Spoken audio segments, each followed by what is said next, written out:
ଲୋକମାନେ ବାହାରେ କାନ ଡେରି ଶୁଣୁଛନ୍ତି। ତମ ମାନ ସମ୍ମାନ ସବୁ ତଳେ ପଡ଼ିଗଲା। ଆମ ପାର୍ଟି ସମସ୍ତଙ୍କୁ ଶୁଣାଯାଉଛି। ବାସର ଘରକୁ ତମ ବୋହୁ ଯେତେବେଳେ ମଦ ପିଇ ରାତି ଅଧରେ ଟଳି ଟଳି ଘରକୁ ଫେରିଲା, ସେତେବେଳେ ସମସ୍ତଙ୍କର ଆଖି ବନ୍ଦ କରିଦେଇଥିଲେ। ନବବଧୂ ଏ ନ ଥାଇ ମୋତେ ଯେତେବେଳେ ଏକା ଆସିବା ପାଇଁ କୁହାଗଲା, ସମସ୍ତେ ଏ ଘଟଣାକୁ ତୋ ପାଖରେ ପ୍ରଶଂସା କରିଥିଲେ। ପ୍ରଶଂସା ଆମର କିଛି ବି ଚାନ୍ସ ନାହିଁ। ମୁଁ ବାସର ରାତି ହବ ମୋର।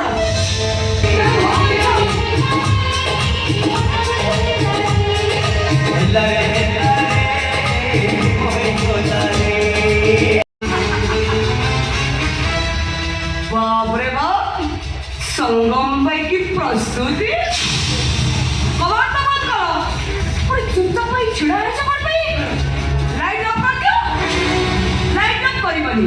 ओ बुझिले, उज्जवल आलुकरे प्रथमे तमे तम पत्नीर उल्लग्न यौवनटाकू आखि पुरेई देखिबो।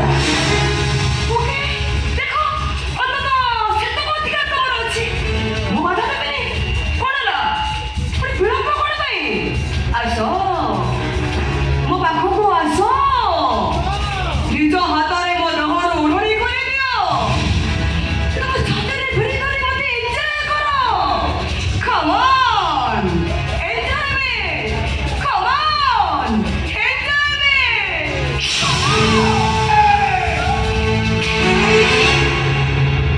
ମୋ ଦେହଟାକୁ ଉପଭୋଗ କରିବା ପାଇଁ ମୋର ଟିକିଏ ବି ଇଚ୍ଛା ନାହିଁ। କାହିଁକି ନା ମୋ ଦେହକୁ ଉପଭୋଗ କରିବା ଯାହା, କୋଉ ବେଶ୍ୟାଳୟକୁ ଯାଇ ବେଶ୍ୟାକୁ ଉପଭୋଗ କରିବା ସେଇଆ।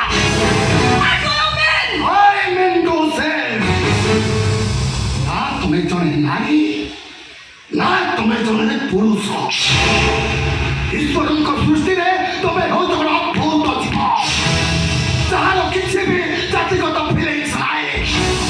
ଅଛି କେବଳ ପାଟି ଭିତରେ ପୁରା ଶବ୍ଦର ବିସ୍ଫୋରଣ। Alright, I accept your opinion. ତେବେ ମହାମାନ୍ୟ ମହାପୁରୁଷଙ୍କୁ ମୋର ଗୋଟାଏ କଥା। ତମେ ଯୋଉ ମୋ ବିଷୟରେ ଆଜି ଟିପ୍ପଣୀ ଦେଲ, ତା ପ୍ରତି ବଦଳରେ ମୁଁ ଖାଲି ଏତିକି କହିବି, ମାଇଣ୍ଡ ୟୋର ହଜବ୍ୟାଣ୍ଡ। ଏହି ମୁହୂର୍ତ୍ତଠାରୁ ତମ ଜୀବନର ସବୁ ଫଗୁଣ ଶେଷ। କେବଳ ଆଦରି ନେବ ଶ୍ରାବଣକୁ। ଶ୍ରାବଣର ବନ୍ୟାରେ ତୁମେ ଅଣନିଶ୍ୱାସ ହୋଇ ଶେଷ ହେଇଯିବ, ଶେଷ। Good night.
It's all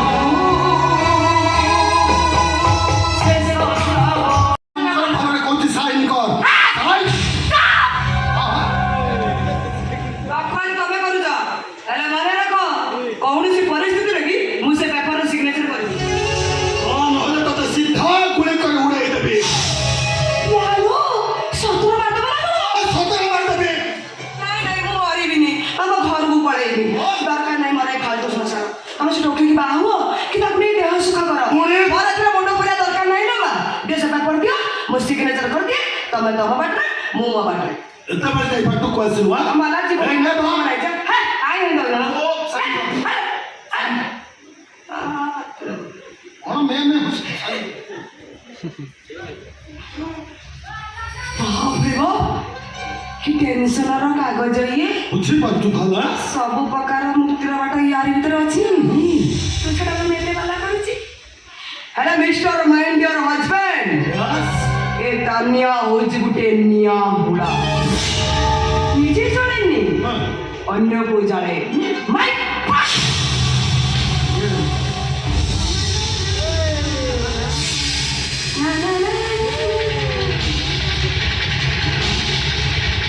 You bloody hell!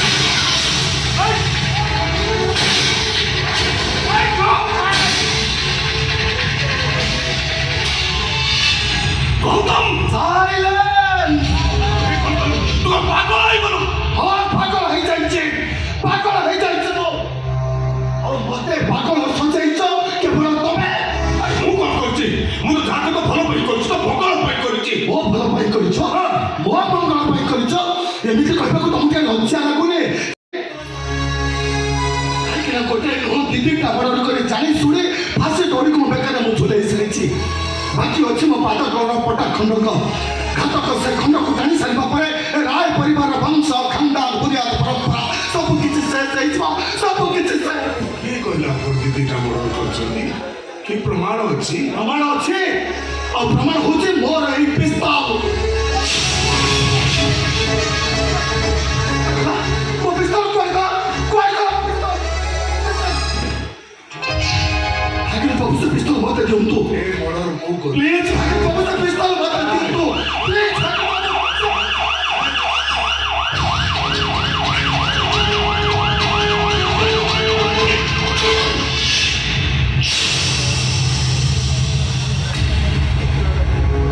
Oh my God ये सब क्या मर्डर करछि मु पचार छ ये सब मर्डर के करछि ନାଇଁ କଥା କ'ଣ କି ବେଉସ ଆଉ କିଛି ନାହିଁ ଆଜ୍ଞା ମର୍ଡର ମୁଁ କରିଛି ତମେ ତମେ ଗୁଳି କରଛ but of it is possible ଏଇଟା କେମିତି ସମ୍ଭବ କାହିଁକି ସବୁ ମୋ ହାତରେ କହିବା ତମେ ପିସ୍ତଲ ପାଇଲେ କୋଉଠୁ ତା ଛଡା ଏଠି ତମେ କଣ ପାଇଁ ଆସିଥିଲ ମୁଁ ଆସିଥିଲି ବିଭୁ ଦତ୍ତ ପାଖରୁ ତପସ୍ୟା ଉପରେ ହେଇଥିବା ଅତ୍ୟାଚାରର ପ୍ରତିଶୋଧ ନେବା ପାଇଁ ବିଦ୍ୟୁତ ସହିତ ମୋର ଯୁକ୍ତି ଦରକାର ସେ ମୋତେ ବନ୍ଧୁକ ଆଣି ମାରିଦେବାକୁ ବସିଲେ ଉପାୟ ପାଇଲିନି ତାଙ୍କ ହାତରୁ ବନ୍ଧୁକ ଛଡ଼ାଇ ଆଣି ମୁଁ ତାଙ୍କୁ ଗୁଳି କରିଦେଇଛି କିନ୍ତୁ ତମେ ତମର ଏଇ ଅବସ୍ଥାରେ ଭୁଲି ଯାଇଥିଲି ସାର୍ ହେଇଛି ବୋଲି ମୁଁ ଭୁଲି ଯାଇଥିଲି ମୋ ଦେହରେ ଶତସିଂହର ବଳ ଆସିଗଲା ଠିକ୍ ସେଇ ସମୟରେ ବହୁଟା ଆସିକି ପହଞ୍ଚିଗଲା ତାକୁ ଦେଖି ମୁଁ ଜାଣିପାରିଲି ନିଶ୍ଚୟ ଗୌତମର ସ୍ତ୍ରୀ ତପସ୍ୟାର ଗର୍ଭ ନଷ୍ଟ କରିବା କଥା ତାକୁ ପଚାରିବାରୁ ସେ ମୋତେ ଇଂରାଜୀ ଭାଷାରେ ଗାଳି ଗୁଲଜ କଲେ ଜୋତା ଖୋଲି ମାରିବାକୁ ବସିଲେ ଉପାୟ ପାଇଲିନି ସେଇ ବନ୍ଧୁକରେ ତାକୁ ବି ମୁଁ ଗୁଳି କରିଦେଲି କିନ୍ତୁ ଏଇ ବହୁ ଜଣଙ୍କ ମୋ ଭଉଣୀ ଥିଲେ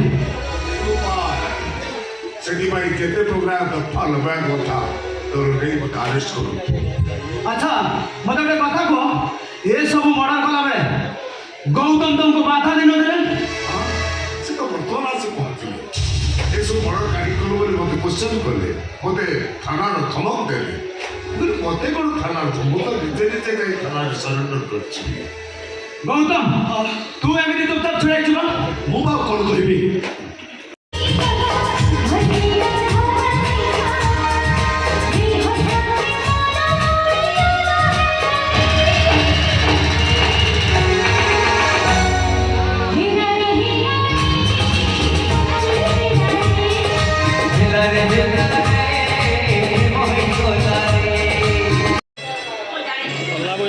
ବାବା କାନା ବାବା ନାଇଁ ମାଉସୀ 20 ବର୍ଷ ତମରି ଆସିଲା ରହିଲି ତମ ଉପରେ ମୁଁ କେବେ ରାଗି ପାରିନି ୟାକୁ ହିଁ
କିନ୍ତୁ ମୋ ଝିଅକୁ ମର୍ଡର କରିଥିବା ଅପରାଧରେ ମୁଁ ତାକୁ ଫାଶୀ ଖୁଣ୍ଟ ପର୍ଯ୍ୟନ୍ତ ତଳି କାହିଁକି କହୁଛ ତମ ବିନା ମୁଁ ବଞ୍ଚିବି କେମିତି କହିଲ? ପୁଣି କଣ ଅସୁବିଧା?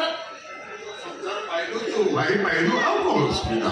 ଏ ସବୁ ପରିବାର ତମେ ଦରକାର। ଭୂତ ଅଥାବର ମଣିଷ ନାହିଁ ଆଉ କେତେ ଦିନ ମଣିଷ କିନ୍ତୁ ତମ ବିନା ମୋ ଜୀବନର ପରିକଳ୍ପନା ବାସ୍ ବାସ୍ ବାସ୍ ଏଇଟା ଭାବ ପ୍ରବଣତା ତ ମାନେ କିଛି ନାହିଁ ଆରେ ସବୁ ସମସ୍ୟାର ସମାଧାନ କରିବା ପାଇଁ ବହୁତ ଠିକ ଆସିଛି ତମେ କୋଉଠିକି ସମାଧାନ କରିବ? ହଁ ସେ ସମାଧାନ କରିପାରିବେ କାହିଁକିନା ସତ କଥାକୁ ଶୁଣିବା ଆଉ ସତ କଥାକୁ ହୃଦୟଙ୍ଗମ କରିବା ଏକା କଥା ନୁହେଁ ମୁଁ ମୋ ଜୀବନର ସବୁ ସତ କଥା ସାରଙ୍କୁ କହିଛି ଆଉ ଗୌତମ ପାଖରୁ ସବୁ ସତ କଥା ଶୁଣି ସାରିବା ପରେ ସବୁ ସମ୍ପର୍କକୁ ଭୁଲି ମନ୍ଦିର ପରିଚୟଟାକୁ ମନ ଭିତରୁ ଲିଭେଇ ଦେଇ ଜଣେ ସାଧାରଣ ମଣିଷ ଭାବରେ ମୁଁ ବିଚାର କରି ଦେଖିଲି ପ୍ରକୃତରେ ମୋ ଝିଅଟା ବହୁତ ଖରାପ ଥିଲା ବାପା ହିସାବରେ ତାର ସବୁ ଖରାପ ଗୁଣକୁ ସହିଯିବା ଆଉ ସ୍ୱାମୀ ହିସାବରେ ତାର ସବୁ ଖରାପ ଗୁଣକୁ ସହିଯିବା ୟା ଭିତରେ ବହୁତ ପାର୍ଥକ୍ୟ ମୋ ଝିଅଟା ମରିଗଲା ମୁଁ ମନ ଦୁଃଖ କରୁନି କିନ୍ତୁ ବିଭୁଦତ୍ତ ଯୋଉ କାମ କରିଥିଲା ତାର ଏ ସମାଜରେ ବଞ୍ଚି ରହିବାର ଅଧିକାର ନଥିଲା ହୁଏତ ସେଟା ଠିକ ହେଇପାରେ କିନ୍ତୁ ବର୍ତ୍ତମାନ ଭାଗରେ ଯୋଉ ମର୍ଡର ଆସେନି ଆଇନ ଆଗରେ ଅପରାଧ ତାଙ୍କ ବିଚାର କୋର୍ଟର ତୁ କ'ଣ ସବୁବେଳେ ଆଇନର ରକ୍ଷାକାରୀ ହବୁ ମାନବିକତାର ରକ୍ଷାକାରୀ ହବୁନି ବାପା ହେଇଛନ୍ତି ଝିଅର ଦୁଃଖକୁ ମୁଁ ଭୁଲି ଯାଇପାରିଲି ଭାଇ ଭଉଣୀର ଦୁଃଖକୁ ତ ଭୁଲି ଯିବନି କେମିତି କିନ୍ତୁ ମତେ ମୋ କର୍ତ୍ତବ୍ୟ କରିବାକୁ ପଡ଼ିବ। କର୍ତ୍ତବ୍ୟ କର ମୁଁ ଟିକେ ବି ବାଧା ଦେବିନି କିନ୍ତୁ ମୋ ଝିଅର ମର୍ଡର ପାଇଁ ମୁଁ ଭାଗୀରଥୀ ନାଁରେ ଟିକେ ବି ଅଭିଯୋଗ କରିବି ଆଉ ମୁଁ ମଧ୍ୟ ମୋ ଭାଇଙ୍କ ମର୍ଡର ପାଇଁ ଭାଗୀରଥୀ ଭାଇଙ୍କ ନାଁରେ ଥାନାରେ ଅଭିଯୋଗ କରିବିନି କେହି ଅଭିଯୋଗ ନ କରନ୍ତୁ ସ୍ପଟପୁର ଆସାମୀକୁ ମୁଁ ଆରେଷ୍ଟ କରିଛି ଆସାମୀ ମଧ୍ୟ ନିଜ ମୁହଁରେ ସ୍ୱୀକାର କରୁଛି ସେ ଅପରାଧ ପିସ୍ତଲ ମଧ୍ୟ ଫିଙ୍ଗର ପ୍ରିଣ୍ଟ ଅଛି ହଉ ହେଲା ମୁଁ ମାନୁଛି ସବୁ ସରିଯାଇଛି ସଦରେ ତୁ ଭାଗୀରଥୀ ଆରେଷ୍ଟ କରିନେଇଛ ମୁଁ ଟିକେ ବି ବାଧା ଦେବିନି କିନ୍ତୁ ଫିଙ୍ଗର ପ୍ରିଣ୍ଟ ବୋଲି ଦେଇ କେସ୍ଟାକୁ କେମିତି ଦଫା ରଫା କରିବାକୁ ହବ ସେ ଦାୟିତ୍ୱଟା ହେଉଛି ତୁ ଆଉ ତା ଯଦି ନ ପାରିବିନି କିନ୍ତୁ ଯିବା ଆଗରୁ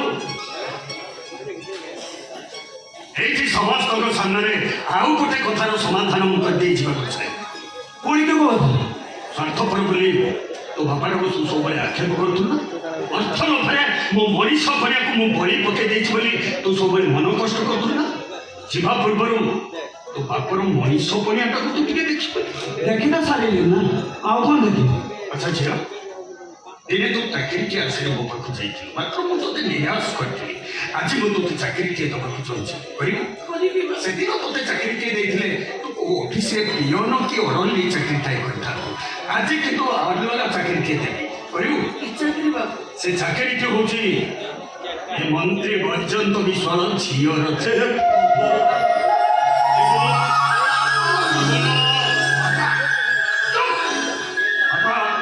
ମୁଁ ତ ବାପା ତୁ ମୋ ଝିଅ ଏଇ ଝିଅ ହବୁ ତ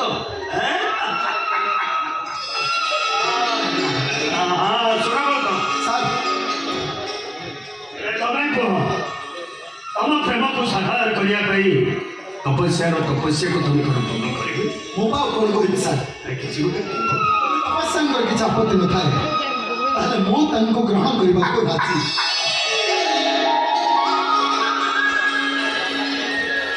ଏଇ ହେଉଛି ଆମର ସଂସ୍କୃତି ଏ ଦୁନିଆର ପ୍ରତ୍ୟେକ ଝିଅମାନେ ନିଜ ବାହାଘର କଥା ଶୁଣିଲେ ରାଜ୍ୟରେ ଏମିତି ପୋତି ହେଇଯାନ୍ତି ଯୋଉଟାକି ମୋ ଝିଅ ତାନିଆ ପାଖରେ ରହିଥିଲା ଛାଡ଼ ସେସବୁ କଥା ଏବେ ତମାନେ ନୂଆ ସମ୍ପର୍କକୁ ନେଇ ଖୁସିରେ ଜୀବନ ଯାପନ କର ଏବେ ମୋ କାମ ସରିଲା ୟୁସ୍ ଏବେ ତୋ କାମ ଆଚ୍ଛା ମୁଁ ଏବେ ଆସିଲି ଆସିଲି ଆଜ୍ଞା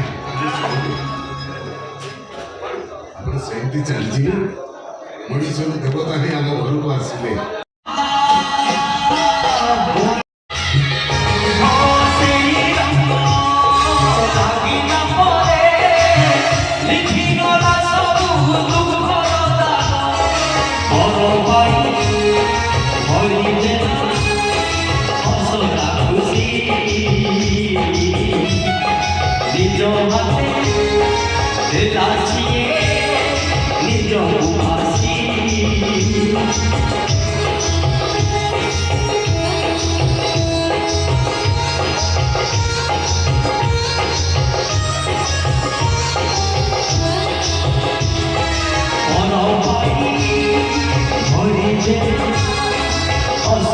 खुशी